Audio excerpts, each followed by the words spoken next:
הכנסת הכי יפה שראיתי פעם. ממש יפה. כן. 3 קומות,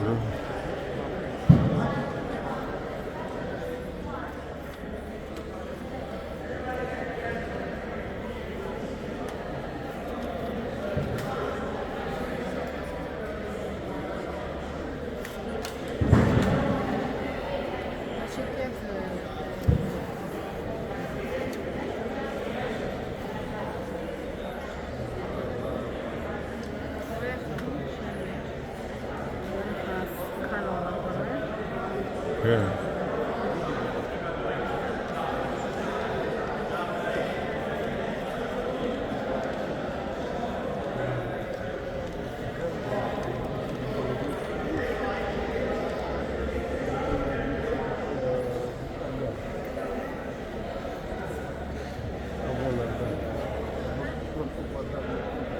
Akkor mégis ide jött?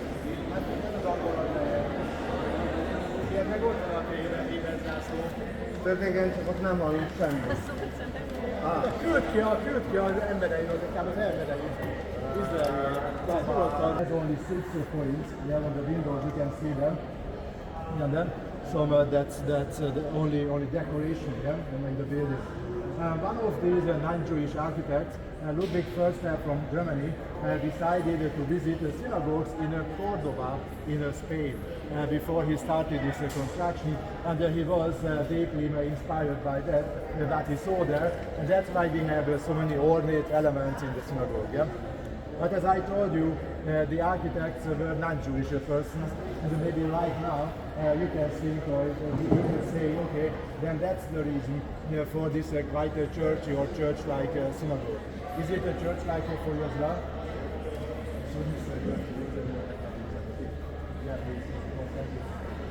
Okay, so is it churchy or not churchy? This is the question as to be or not to be. It is.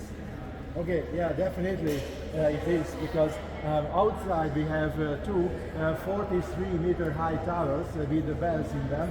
We never use the bells, so please don't ask me, okay, then why do we have them at all? I don't know. Maybe they were just gifts of the non-Jewish communities or whatever, I don't know. But here inside, you can see this quite a church shape of the building with 3 naves, with 2 pulpits, and with one eternal flame behind the screen. We have seen a red light, the same eternal flame as in a church. We have in Hebrew, Meir Tamid, and behind the dome we have an organ as well. Yeah? So there you can see the pipes, which is quite confusing here in a synagogue. Because in also a really Orthodox synagogue has another shape, square orthogonal central building with the Torah reading table, with the bima in the middle. As you can see, there is nothing in the middle, which means our bima has to be somewhere else in the building. That's normally in front of the Ark of the Covenant, in front of that blue curtain, no, that's only white, white curtain. Yeah, that's the timetable of the high holidays coming soon, by the way.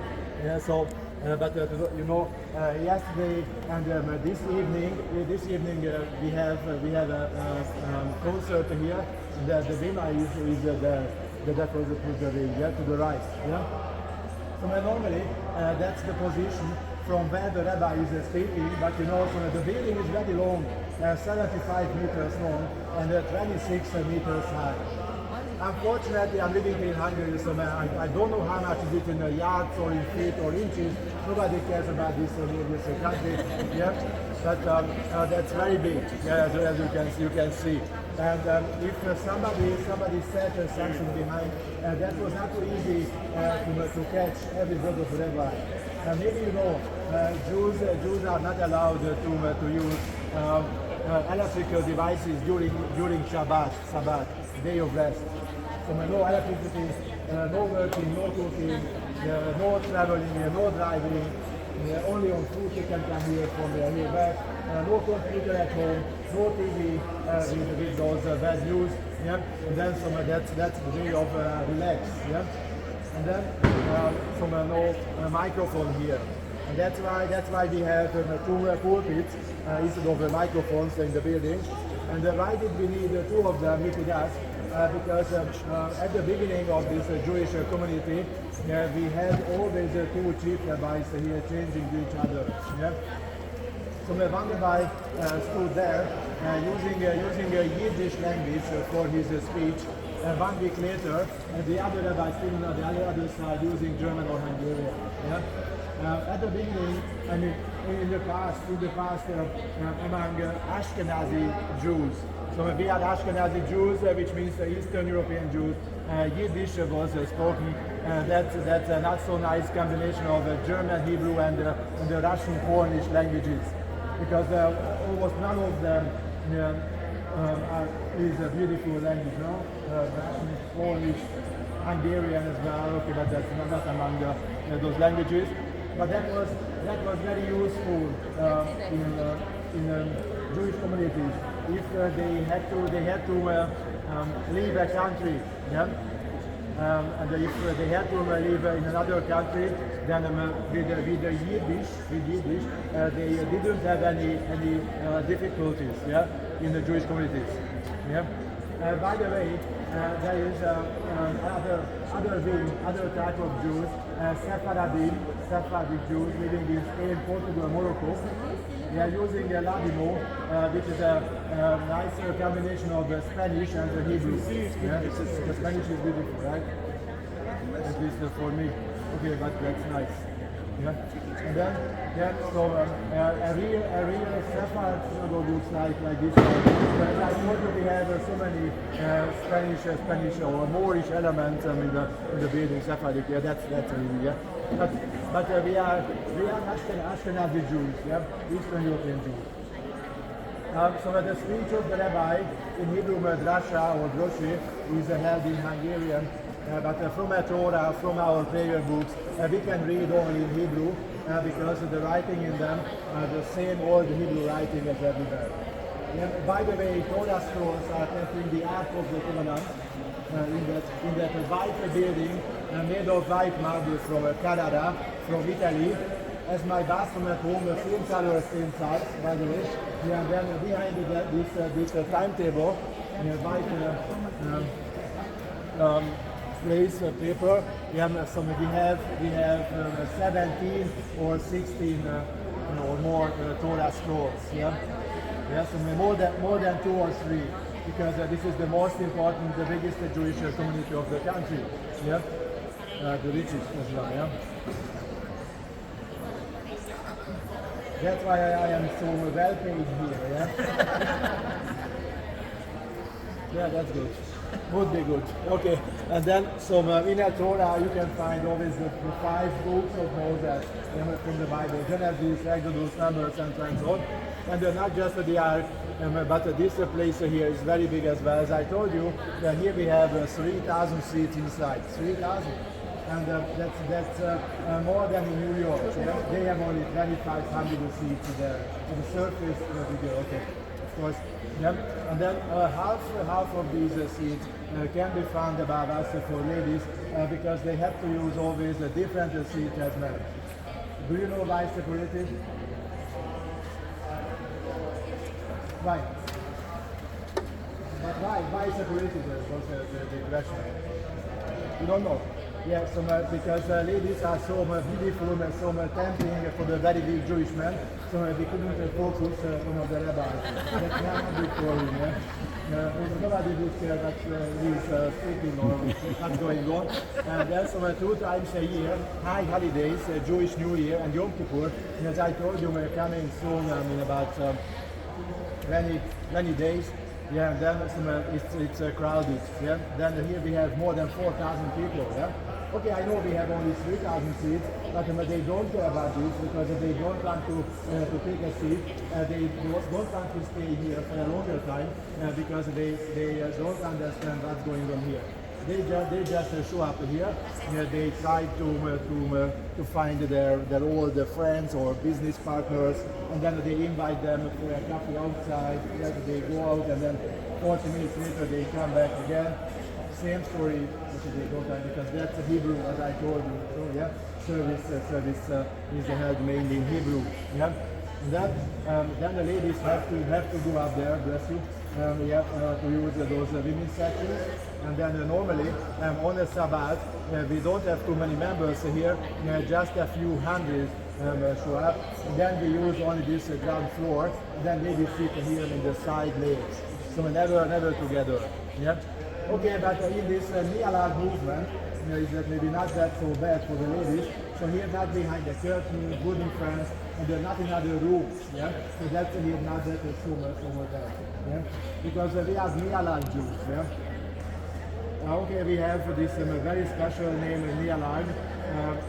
Neolog is the spelling, which comes from a Greek word, neologos, new word. So that was a new way of thinking in Judaism. And there's something modern Jews tried to get closer to the Hungarians. You know, so as the synagogue was built between 1854 and 59, life for Hungarian Jews was so easy, peaceful, friendly, without any problems, dangerous life, and later on with always more and more rights. Jews could live already in all cities of the country. They could study everywhere. Yeah? And so, which means they could be whatever they wanted to be. Doctors, lawyers, engineers, architects, or bricklayers. Yeah? I don't think so that too many Jews wanted to be the bricklayers at that time. Yeah? That's not that appropriate job for them. And then so as I told you, so Jews living here 170 years ago, so they were grateful, and that was expressed with this quite church synagogue, and that's the reason why we use the organ during Sabbath. Yeah? But you know, so having and using an organ during Sabbath in a synagogue is a big scandal in Orthodox communities. So Orthodox Jews would never ever come here to pray together with this Nialar movement members. Yes, and they don't like that at all. Yeah, and then they say, okay, our synagogue is a church. Yeah. And since we don't have that famous Solomon temple in Jerusalem, which was destroyed by the Romans in 70 AD, since then we mustn't use any other musical instrument besides the shofar, which is a trumpet made of ram's horn. Yeah? And during Sabbath, Jews are not allowed to do certain things, and then from playing the organ would be forbidden for Jews.